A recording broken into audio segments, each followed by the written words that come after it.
Una cultura sometida. Una unión inesperada. Una traición extranjera.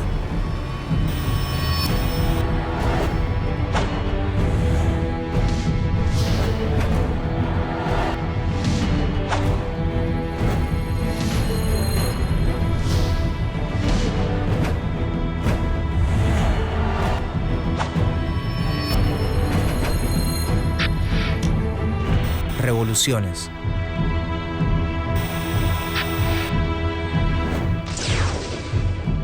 Revolución de Guatemala.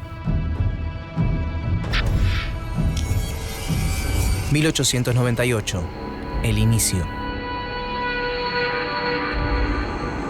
A fines del siglo XIX, Guatemala es un país rural con apenas 3 millones de habitantes.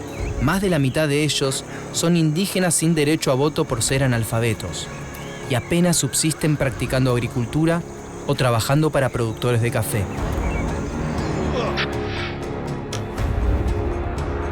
Cuando en 1898 muere asesinado en extrañas circunstancias, el presidente José María Reina Barrios asume ilegítimamente la presidencia un ministro del gobierno, Manuel José Estrada Cabrera, gracias al apoyo de una empresa estadounidense llamada United Fruit Company, una compañía frutera que es la máxima exportadora del país. Y mientras Estrada Cabrera perpetúa las condiciones de trabajo rural casi esclavista, construye puertos, carreteras y ferrocarriles que benefician directamente a la United Fruit. 1920. La crisis. En 1920, una rebelión popular declara a Estrada Cabrera mentalmente insano y lo obliga a renunciar. Luego de esta larga dictadura, se abre un período de inestabilidad política que dura 10 años, hasta que la Gran Depresión de los Estados Unidos de 1929 golpea a Guatemala y fuerza un llamado a elecciones. 1931. Una nueva dictadura. En 1931, asume con gran apoyo popular el candidato único del Partido Liberal Progresista, el general Jorge Ubico Castañeda. Nombre: Jorge Ubico Castañeda. Lugar y fecha de nacimiento: Ciudad de Guatemala, 10 de noviembre de 1878. Origen social: alto. Profesión: militar y político. Gran parte de la población lo ve positivamente como la persona capaz de sacar a Guatemala de la crisis, pero no tarda en promulgar la ley contra la vagancia, que obliga a todo campesino que no posea un mínimo de tierras a trabajar 150 días al año en las tierras de un hacendado o en la construcción de caminos estatales. También reduce el gasto, disminuyendo los sueldos y salarios del sector público en un 40% y prohíbe de manera permanente cualquier tipo de aumento salarial. Muchos opositores son apresados y otros directamente asesinados. Esto ocurre mientras las empresas de los Estados Unidos en Guatemala son beneficiadas, especialmente la poderosa United Fruit Company, que para ese entonces es la mayor exportadora del país, la mayor terrateniente y la dueña del principal ferrocarril. La empresa frutera tiene además el control prácticamente total de las comunicaciones internacionales y es la dueña del Puerto Barrios, el más importante del país.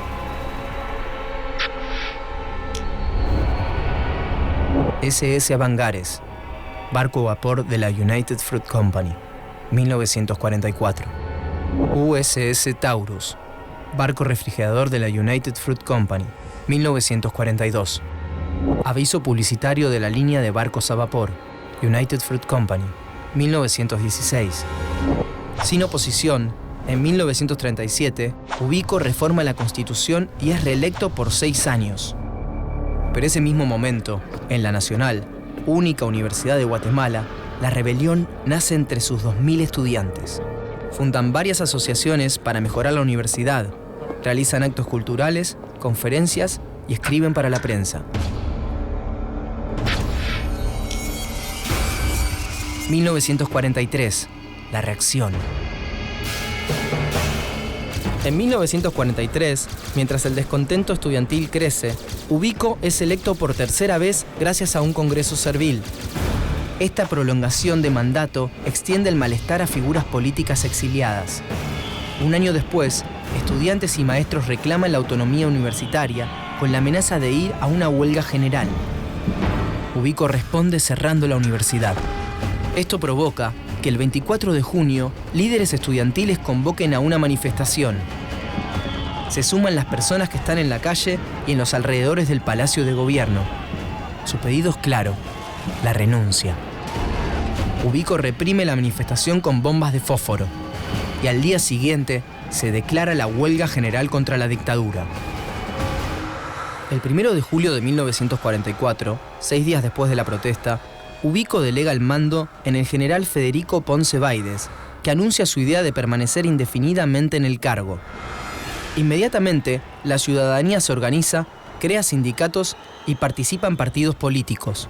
Entre los que se destacan están el Frente Popular Libertador, FPL, continuador de la lucha de los estudiantes, y el Partido Renovación Nacional, RN, formado por maestros e intelectuales.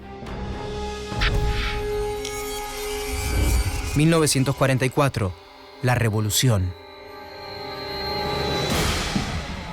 Pronto, civiles organizados buscan aliados en las Fuerzas Armadas para derrocar a Ponce Báides.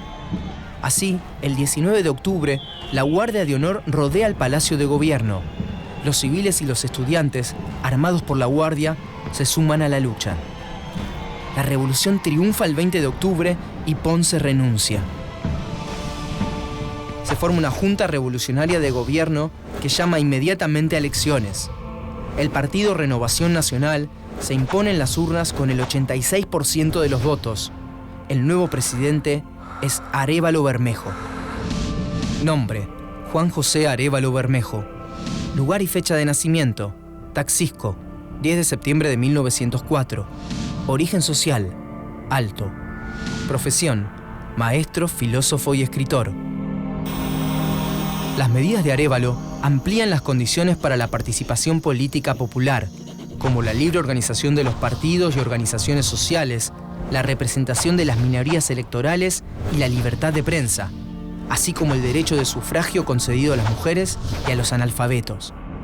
Pero aún sigue vigente una deuda con el indígena campesino, ya que más de la mitad aún no posee tierra para cultivar.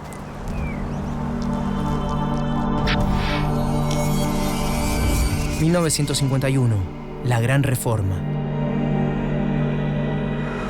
El 15 de marzo de 1951, asume la presidencia el nuevo candidato del Partido Renovación, el coronel Jacobo Arbenz Guzmán. Nombre: Jacobo Arbenz Guzmán.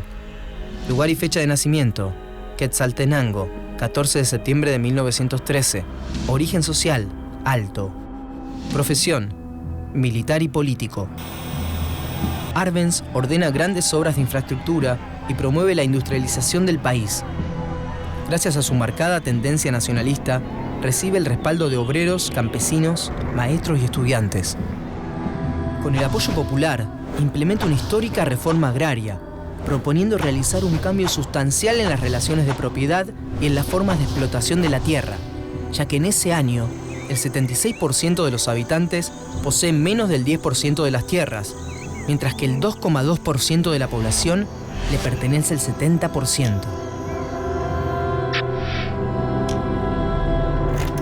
Arbenz expropia empresas extranjeras, especialmente la United Fruit Company, y la reforma se convierte en una de las más profundas de América Latina. Se respetan las tierras cultivadas, cualquiera fuera su extensión, y se expropian las ociosas. La reforma da créditos para la producción y capacitación, y en 2 años el régimen entrega tierra a más de 100.000 campesinos, quienes por primera vez se organizan en comités agrarios. Una revolución apoyada por estudiantes, maestros, políticos, trabajadores y militares que intentan superar las antiguas desigualdades sociales, parece haber triunfado. Sin embargo, el verdadero enemigo no fue vencido. Las nuevas medidas implementadas provocan la conspiración de Estados Unidos, que no tolera un proceso democrático con perfil socialista tan cerca de su frontera y en plena Guerra Fría. La CIA orquesta un golpe de Estado con apoyo de la oligarquía local y de la Iglesia Católica. Ese golpe triunfa en 1954 y echa atrás los mayores logros de la revolución.